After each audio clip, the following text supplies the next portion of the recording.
All right, everybody, welcome back to Success on the Spectrum. Lyndsay and Chey, back at you again. We took a tiny little bit of hiatus because life has been lifing, and both of us are really living up to the title of the show and being successful and dealing with our spectrums right now. So, business and life, all the things are happening. Shall we start it Good off with a hot things, take? lots of good things. Things, Um, yeah. Busy, productive, all that good stuff.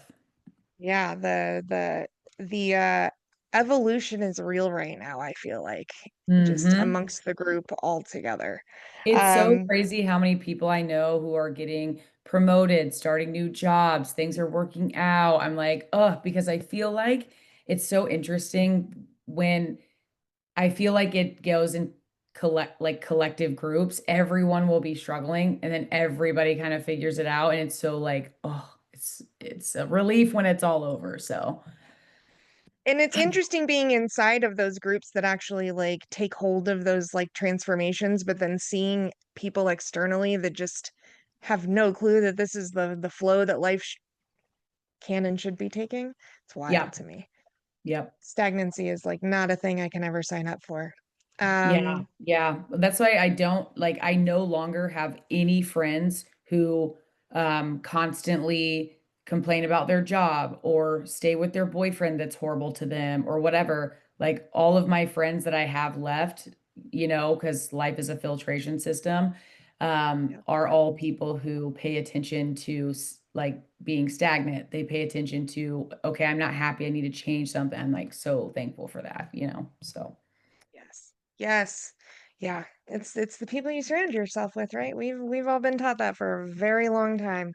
I'm Yes, fighting with ma'am. my microphone right now. I'm so sorry, y'all. It's like not doing what it's supposed to do. If you watched our last episode, you realized that this is a new one because my last one somehow got damaged and was sounding weird. Anyhow, uh shall we get started with a hot take? This one comes from a little bit of a personal space for me recently. Um and it will lead very well into the rest of our episode. So, my hot take is this: I'm not too sensitive.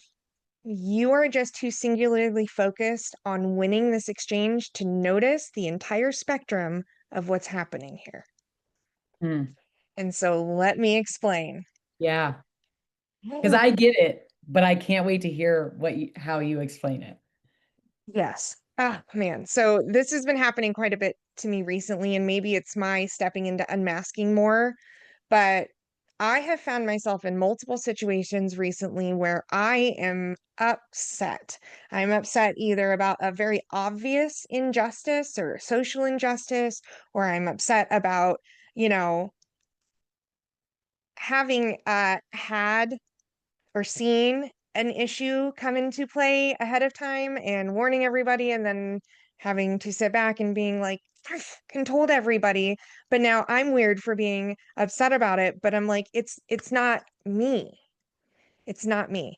And this really comes down to, and this is the part where it's been difficult for me lately is in arguments or discussions or when I'm trying to get my point across. This is what I'm finding. And other neurodivergents out there, autistics, speak on it if this is you, please throw it in the comments. But what I'm finding is that I get emotionally invested in the entirety of a situation if I am taking stance on it, meaning that if I'm upset, it's not just because how this thing is affecting me. If I am bringing something to your attention, it's not because I'm trying to be a bitch and point out the holes in your boat.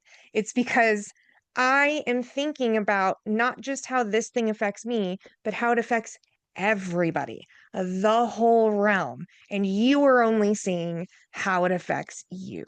And Yep. this is a struggle that I have every day, specifically for me in dealing with neurotypical people Yep. because the broad spectrum or the broad paint strokes scope, whatever you want to call it, does not exist when a neurotypical person is trying to prove a point. Correct. And I think too, because we all know, if you guys have been listening, that pattern recognition is my favorite part about my neurodivergence. And like I can literally say the line in a show that I've never seen before, like the next line, and my fiance will be like, and I'm like, well, it's obviously we're gonna say that, that he doesn't have that. He's neurotypical, right? So I just feel like we can see and predict what's going to happen if we choose to do X, Y, Z. And so for you, you're like, why are we doing this? Because this we're going to crash and burn. And when someone won't listen to you, it's so frustrating because you know that you're right, and this is when neurodivergence becomes powerful, you know? Yeah. There's also a darker side to this on the back end too, where I may be upset about a small thing that you did or said to me, reference you made. It happens a lot in business when it comes down to me being a woman.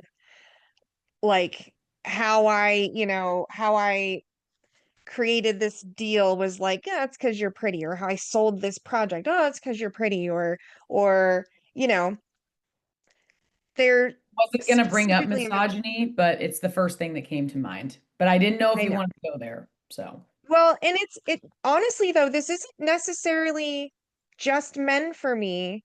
This actually happens a lot with women in business for me too, because I'll get it from the wives. So well, here's the thing. It's really not just men. The thing that bothers me the most is that I will get upset because you made a comment, right? That like devalued me and my skill set or my industry knowledge or whatever based on, a preset piece of information in your brain that you've grown up with, whatever, however you're wired. What you don't understand is that I just got way more upset than you think I probably should because you don't have my brain. And my brain just remembered the other 11,000 times in my life all at once that I have had my skill set, my knowledge, my abilities devalued because I'm either a woman or because I'm pretty. And there is like, that is the other part of it is like I'm going to get more upset because my brain still emotionally attaches to those moments a lot stronger than a neurotypical person. So it's really two sides of that. Yeah. I feel things much deeper because I see more things. yes, we're very sensitive, and it's not just to light and touch and sound. We are sensitive to everything on a deep realm. And I do just want to point something out to you. This is I don't know, we'll call it a teachable moment, but I just want to point it out to you because I noticed when I brought up misogyny, you immediately said, no, but it's actually the women. So I just want to remind you that misogyny, I looked it up, by definition is the hatred of or contempt of or prejudice against women or girls. It doesn't say anywhere in Who's there doing it? that it's just men. Yes, their misogyny is misogyny, and anybody can be a misogynist no matter what their gender is, and it's a it And sucks and, dealing and with. I use that specific example because that's just what I've dealt with the most in my life, Yeah. you I know? actually, when I dealt with it in a previous job I had that I experienced extreme success. I experienced so much bullying and hatred because of my success. And it's kind of crazy because I'm going to tell you guys the truth. When I first started hearing about misogyny years and years and years ago, I thought, oh my God, this victim mindset, that stuff doesn't happen. That's only in lawyer movies and blah, blah, blah. And then I lived it. And I was like, well, I'll be damned. It's alive and well. It is very real. Ugh. So sorry. And we do tend to work in industries where it is rare to be a female and be successful, so that doesn't help. It's rare to even Yeah. be a female. But to add the success, and you and I both are record makers, it's Yep. yeah. So yeah, that's my hot take. I'm not too sensitive, you're just singularly focused. Yep. So we're going to move Great. into an ADHD hack. So as we know, Um, ADHDers, we love stimulation. We need stimulation. We need dopamine. And we have to kind of produce those things ourselves. And so that is why we really, really like reward systems. If I do this, I will get this. And we also work in bursts of energy. It's extremely hard for us to just get up and do something. We kind of we really need motivation or that natural, random and sporadic burst of energy that we get to do something. So there is a little hack called it's called temptation pairing. And that is where you pair a task that you don't want to do with something that you enjoy. So a great example of this is we all know I love Taylor Swift, so I will put on the Eras tour on my big screen while I'm cleaning or doing the dishes. Or it's a lot of music or like true crime for me while I'm doing housework. And I'm talking, Mhm. we're opening all the blinds, we are blasting music, and we are going to make it fun. Because if I'm just in a quiet, dark home and I'm trying to clean, that's not going to work. So, like, another example of this would be like anytime I in a exercise or workout lull, I will go buy myself a new workout set. You bet your ass I'm gonna be in the gym the next day. So pairing something that you really don't want to do with something that you enjoy, and then it tells your brain like this is fun. And then, the reward is you did it. I love this so much. And I realize I do this and I didn't even realize that there was like a title for it until you just started talking about it. But I do all my plant care between emails. I fucking hate answering emails. I hate having to sit and type out my words. Like, why can I not voice note you in an email? This is bullshit. Okay. Yeah. Ugh. You know what's, So, when I'm having to write something long, I always get stuck in this thought of I have to type out singular letters that then make a word, that then make a sentence, that then collectively make a paragraph, and then I have to make sure that I have commas and periods and da da da da. And because I always look at that stuff as single letters, and I'm like, I just did all of that by one damn letter at a time. which is weird because we have no issues with handwriting everything. I love my notebooks. Which is still letter by letter. It's so archaic. It's hilarious. Probably Neural because it's processing. like active or something. I don't know. We'll have to look into that, but Yeah. Hand to eye. Well, I love that you actually used a stimulation hack for your ADHD hack because this episode we're talking about overstimulation because it's not always a good thing, right? So overstimulation, the good, the bad, and the outright like rageful. I am guilty.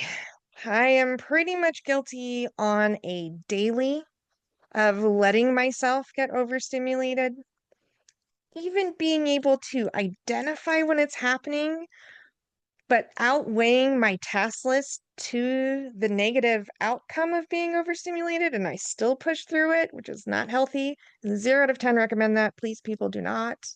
Do not. But the reality of it is this: we get overstimulated because we take in a lot more information. Our brains yeah. often don't know what to do with the excess information. And most of us, I think, keep our brains so busy that we don't realize that we need to do something about the excess until we're crashing out. And I had a crash out this weekend Do you want to at talk about it? a dinner table at a restaurant with business professionals. I had a crash out because I have not had enough time outside. I have been rapidly attempting to build and launch brands because I'm in a court battle that is going to cost money that I don't have and shouldn't be spending for the reasons that it's being spent. And I am about to crash out right now. And I think there's three different things with overstimulation that we as neurodivergents have to learn, not only to like manage ourselves, but to not be a detriment to other people. Yeah. Because I crashed out with people that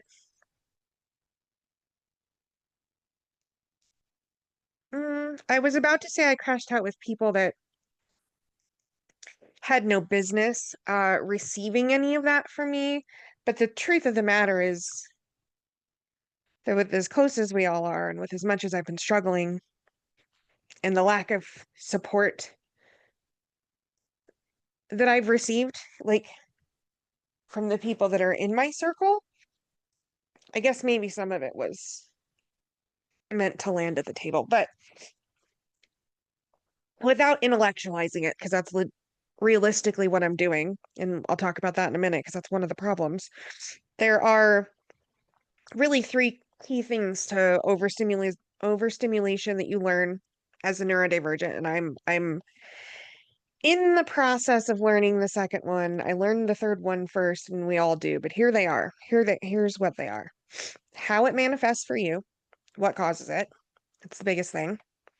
And sometimes can be the hardest thing to learn.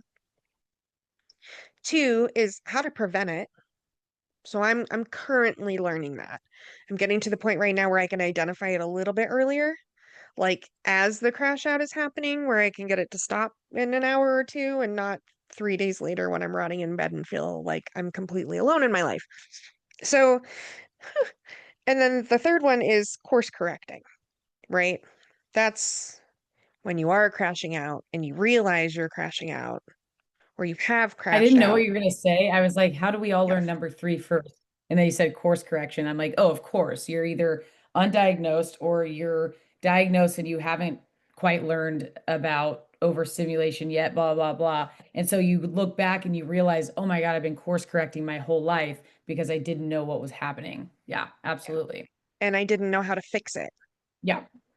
Yeah. Or recognize when it's coming and be like, okay, Mhm. let me course correct myself before I have to course correct this situation. So here's the thing, guys. Overstimulation comes from lots of different places. First of all, you have your sensories, touch, smell, light, sound, sight, all that stuff. Also, what we were just talking about is the sensitivity of a neurodivergent mind. So when I am speaking to my neurotypical fiance, he is having a conversation where his brain is silent, waiting for me to finish. It then receives and then responds and then listens and then receives and then responds. When I'm having a conversation, that same conversation, I'm watching his eye movement. I'm figuring out what I'm going to say next. The TV is on in the background. My dog is barking at the door. I'm scared I'm going to forget what I'm going to say, so I'm going to interrupt. And then there's so much going on in the brain with just having a conversation that neurotypical people do not experience at all. I know that you guys are going to relate to this. If you relate to this, put a comment in the comment section.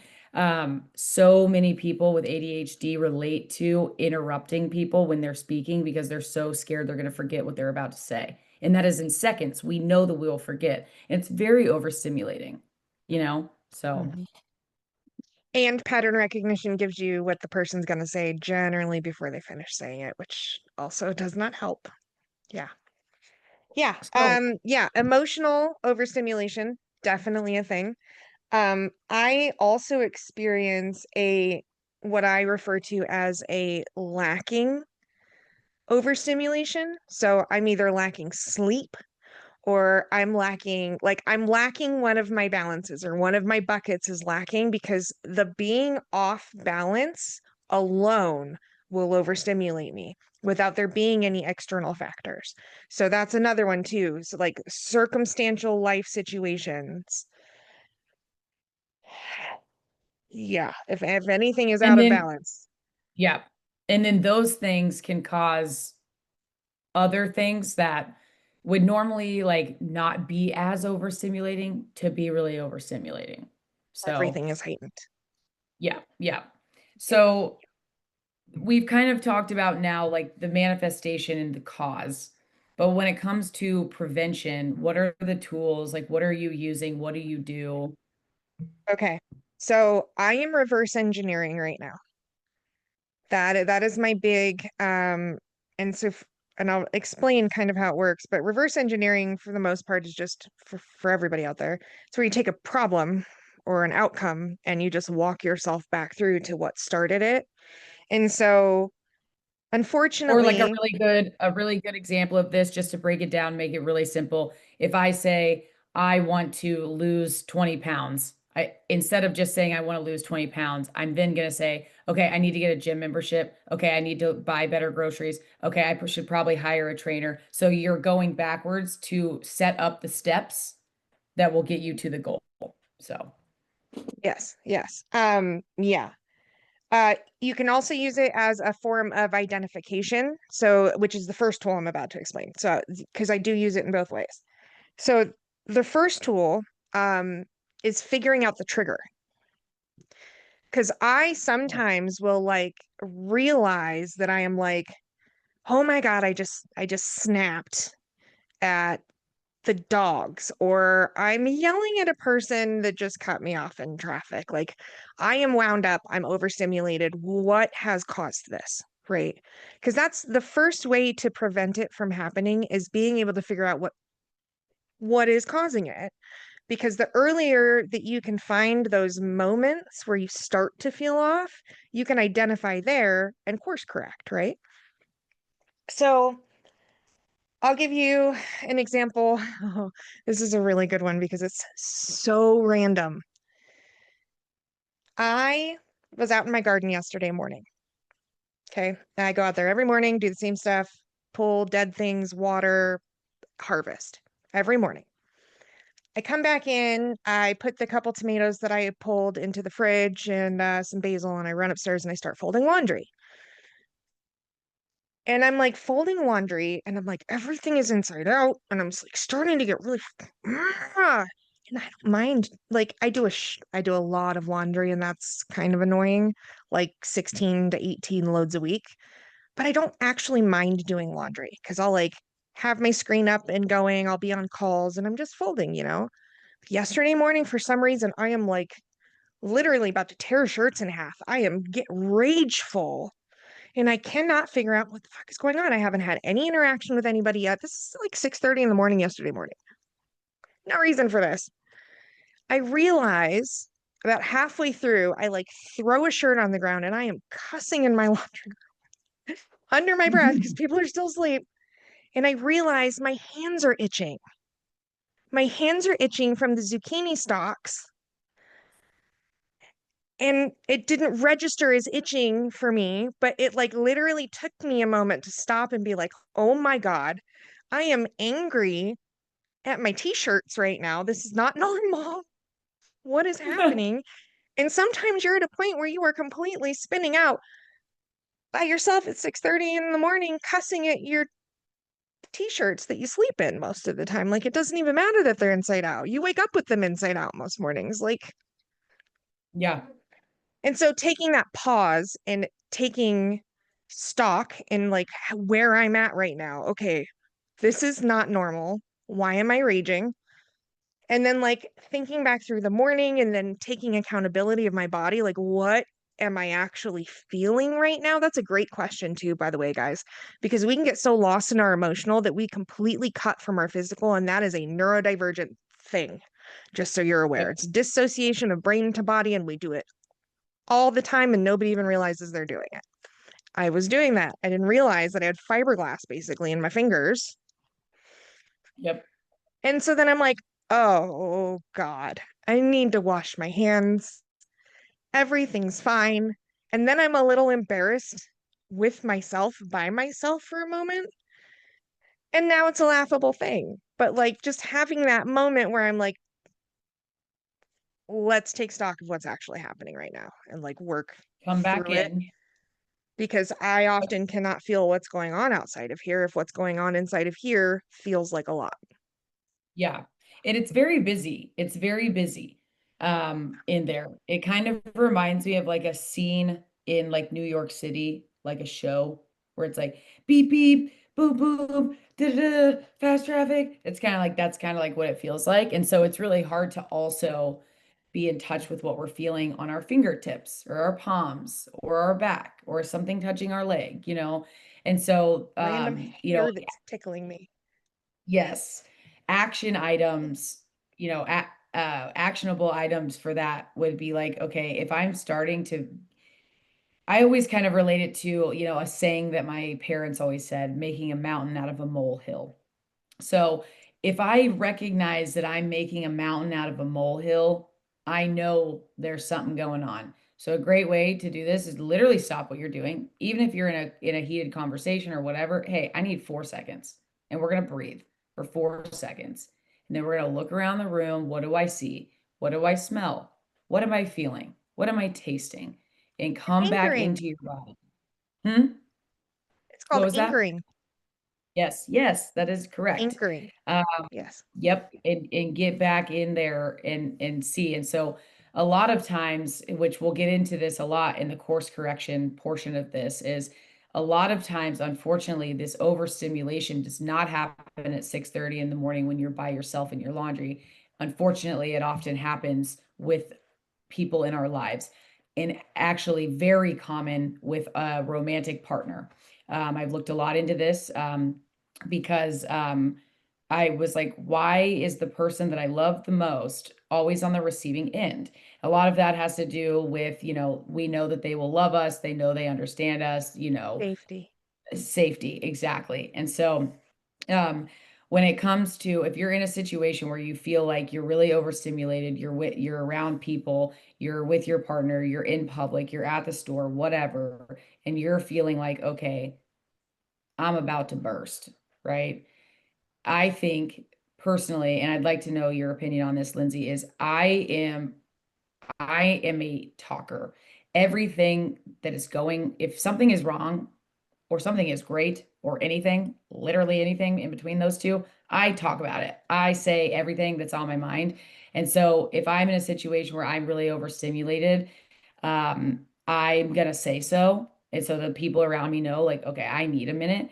Another thing that really helps, and I'm just now realizing this is anchoring, which I just didn't really realize this, but I have always done this. I always will just, and I like yank my shoulders down to tell my body, hey, we need to chill. But those, I absolutely I think so if I'm overstimulated and I'm gonna yell about something, I would rather instead of saying, "Oh my God, shut the F up," I would rather say, "You know what? Give me just a second because I'm really overstimulated right now." So instead of just being overstimulated, label it outwardly so it's out there and people know what's going on. So then they're like, okay, Shay needs a second. Not, oh my God, Shay just yelled at me. What the hell? You know what I'm saying? So my favorite saying is I need a second. My brain is trying to escape my body. Mm. Like very simply. Like that. And nobody wants this bitch to get out. I assure you. Yeah. Okay, just so everybody's clear. Yeah. So I'm gonna take a second and go in the bathroom and make sure she's all locked in and good. Have you ever seen me do the bathroom scream? No. I did it at our first retreat in Utah because 30 women in a house for me is overstimulating as fuck, right? It was a lot. Quite a few I didn't know, all of whom I was feeding and Yeah. hosting and speaking to too much. Um, Yeah, so I did it a few times there, but I think I had because of where I was staying in the house, I think I had a little more privacy than normal. But no, so I do a bathroom scream, and it's a four fold on the towel. I know exactly what it needs to be because I got some lungs. Um, but also the thicker the towel, the slower your breath comes out when you're screaming. So it is actually a biological hack. Interesting. Yeah. That's also where they say, like, hold a pillow over your face when you're screaming. It's not to deaden the sound. It does help with the sound, but it forces your air out slower and you have to like push to expel more to actually get a scream out when your air is blocked. So it actually almost does the same thing like biologically is like a breathing session, but very quickly. It's a little biohack for Interesting. everybody out there. Yeah. The bathroom Wow. screen, man. I have done that because that's one thing is like, I may every now and then be like, oh my God, what are you doing with my kids? You know what I mean? Like short bursts of tone, but I'm not a yeller. I'm not, even when I'm like, it takes a lot to get me to like actually like yell or scream at somebody. Yeah. A lot. Same. Like I basically have to feel not safe, and I never feel that way with my kids. So they don't really have, but I have I have bathroom screamed. Who I've bathroom screamed. Yeah. You The other know? day I was like, whenever I like am doing like my face care, I'll turn on like usually like YouTube or something and just watch that while I'm doing my skincare at night or in the morning. And the other day I had the water on, soap on my face, YouTube was playing, and then my fiance started talking to me. And I was like, does he think I can't do all that? And he just kept talking. And I was like, can you just give me a second? I always do this. Can you just give me a second? He's like, oh, sorry. I was like, this is too much right now. It's talking. The sink is talking. There's soap on my face. Yeah. I've been going through switching my phones this week, and I am like, I'm gonna have to talk to you later because I'm a little exasperated with figuring this out. And then it's like three more texts, and I'm like, I need you to not text me for a minute. I'm sorry. I'm overstimulated, and I keep Yeah. tapping into your notifications while I'm trying to do the thing right now. Yeah. And then I always feel bad. I always feel bad. We do But if that. I but if I don't communicate it and I blow up later, Yeah. Yeah. then it's worse. So there's no So the guilt-free way through it for me yet.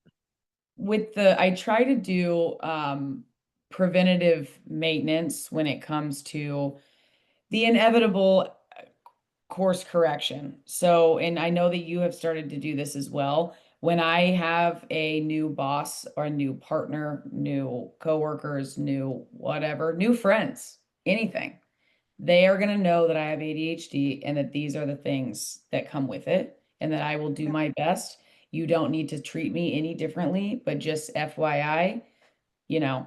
And so, course correction for me, I'm very proud of myself for um, the excellent communicator that I've grown up to be. If I need to course correct, we're going to sit down and we're going to have a face-to-face conversation and I'm going to apologize and explain myself. Explaining myself is very healing to me. I hate when people won't let me explain myself because I need to do it for me less than I'm doing it for you, you know? Yeah. So, course correction for me is always an apology, always. If an apology is due, I'm going to apologize and I'm going to look at you in your face or on FaceTime. It's never a text for me. It's always, Yeah. hey, if it's like a real serious, like I just blew the fuck up because I was overstimulated.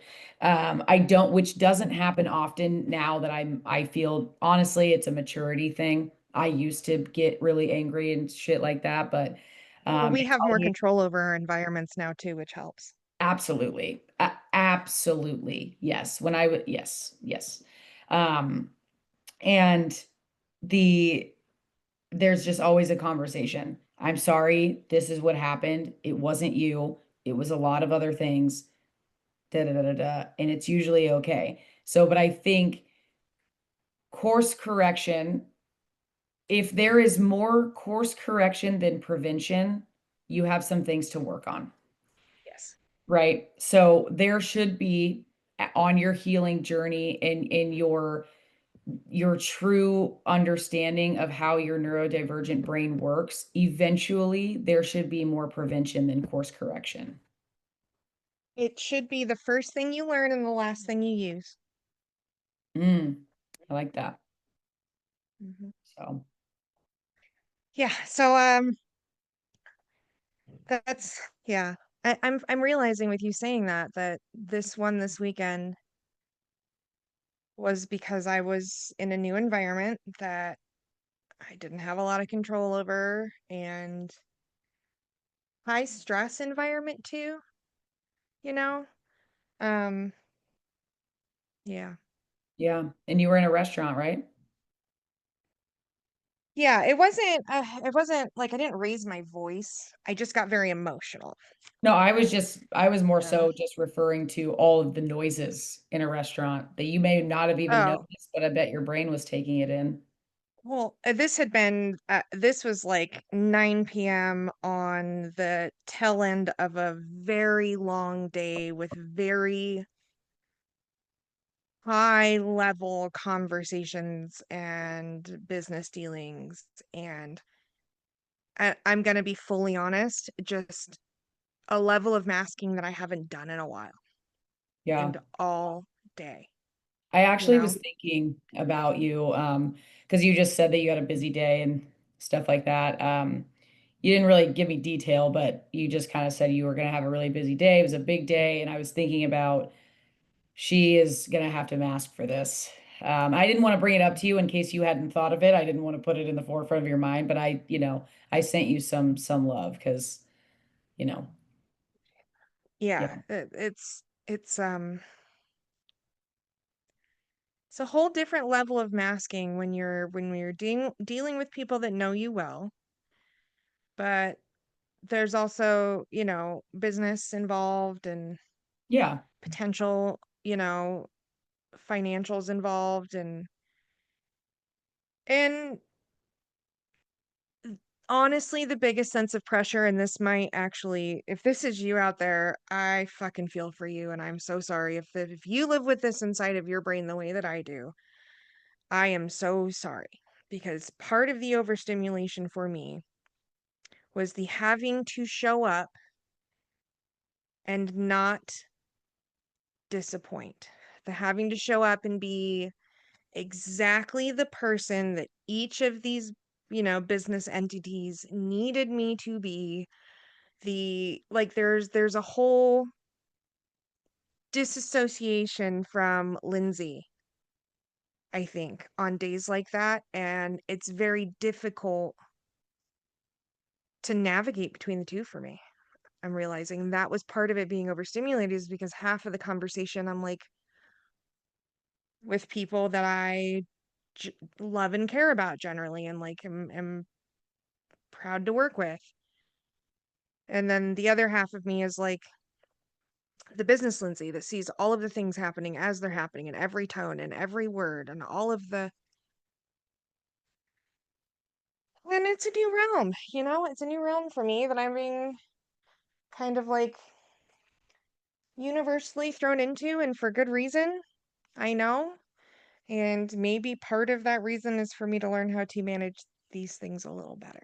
But yeah. the And level of it's not an masking overnight is, thing, and you know, being self-aware is really the first step. And I will say too, guys, even if this isn't just overstimulation with your boyfriend, husband, girlfriend, daughter, whatever, it doesn't matter, someone close to you, if it is someone that's it's in your professional life, because that's, we talk about that on here, is there are professional ways to tell your manager, your boss, or whatever, like, you like with ADHD, we tend to be very impulsive and we need to do things like right now. So, for example, last night I was on a call with the CEO and the chief of something else. And I'm new to this company. And there were some things being thrown at me, and I was like, hey, I need you guys to slow down because I have to make lists. I need to write this down. So can you start over with the first thing that you need me to do? That's okay to say that. Other than because yeah, if I hadn't said anything, I would have been like, oh my God, I don't know what they just said. Did I get everything? And you're kind of freaking out. It's okay to be like, hey, hold on 1 second. Let me grab my pen and my piece of paper. I need to make a list of this, otherwise I won't remember. Okay. When people throw lots of tasks at me quickly, that really gets me overstimulated because I start to worry that I'm not gonna, be able to do it because I don't remember what they said and blah, blah, blah, blah, blah. So anyway, yep. it is okay to um, tell people what you need, you know?